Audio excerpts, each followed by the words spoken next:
This is the news on top of the hour. Live from our studio in Georgetown. Kaieteur Radio, 99.1 FM.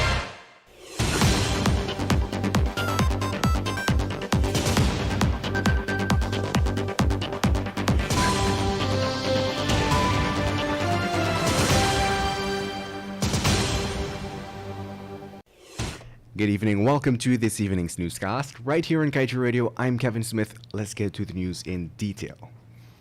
42-year-old Sharon Hicks, permanent secretary for the Ministry of Amerindian Affairs, was on Thursday caught in a sting operation collecting a bribe from a contractor. Hicks was arrested at her Kwamina and Thomas Street, South Commingsburg office. Crime Chief Wendell Blanham confirmed that she was questioned and later released on substantial bail. It is understood that the sting operation was set up after a businessman, who usually provides security services to the ministry, reported to the police that the PS was demanding monies from him before she signed off on his invoices. In other news, one of the new scanners carrying a price tag of 290 million Guyana dollars was installed and commissioned some 5 months ago at the Chedijagan International Airport. According to information, the scanner that is currently out of working order is a CTX 5800 checked luggage scanner. Also confirming this development was the Minister of Public Infrastructure, Juan Edgel.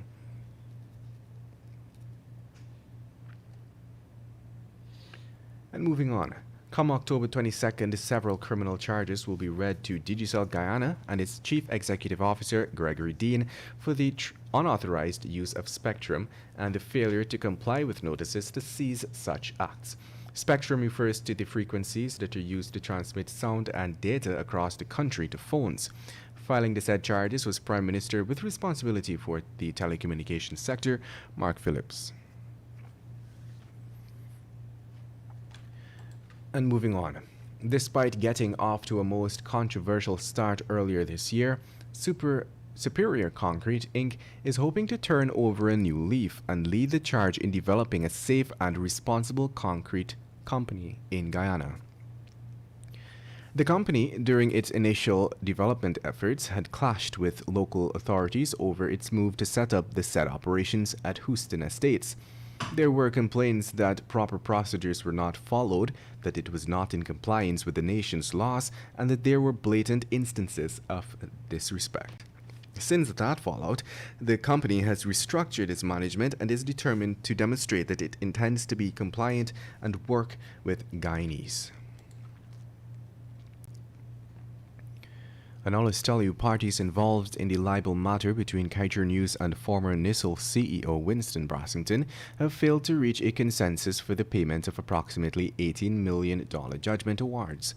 The court was left to allow the lawyers to file written submissions for each application. The submissions are expected to be filed by October 28th and on November 11th. The court will rule on the respective applications. Attorneys representing both parties met virtually before Justice Nareshwar Harnanan at the High Court yesterday to discuss the application to suspend a garnishment order against the newspaper, as well as the application to appoint a receivership for the news company's assets. The matter stem from an ongoing legal battle between Brassington and Kaieteur News dating back to 2014, when Brassington filed 19 separate lawsuits for libel against Kaieteur News over contents published in the satirical column Demboise. In other news, 2 more persons are now dead following bee attacks at separate locations. The 2 persons have been identified as 62-year-old Sir Paul Rishi Hemraj of Blackbush Polder and 58-year-old Dorothy Adams of Rotterdam East Bank Berbice. Hemraj, a ranger and former chairman of the Water Users Association in Blackbush, was in the back dam with 2 other rangers, together with an excavator operator and some other farmers, when the Africanized bees attacked. Meanwhile, Dorothy Adams was walking back home from a nearby shop yesterday when the Africanized bees attacked her on the road. On Thursday, another man was attacked by bees in the Eversham back dam, and he too died following the attack.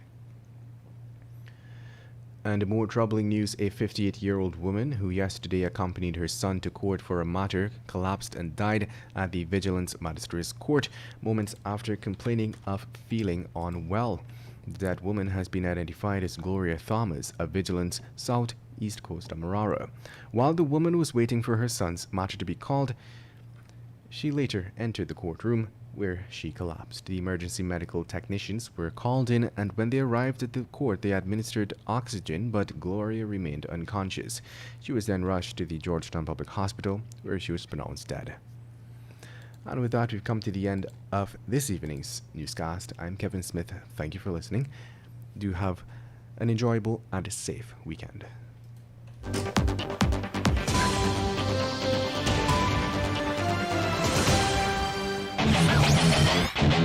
Want value for your advertising dollar? Then place your ads on Kaieteur Radio's newscasts. Streamed live on 6 different mediums: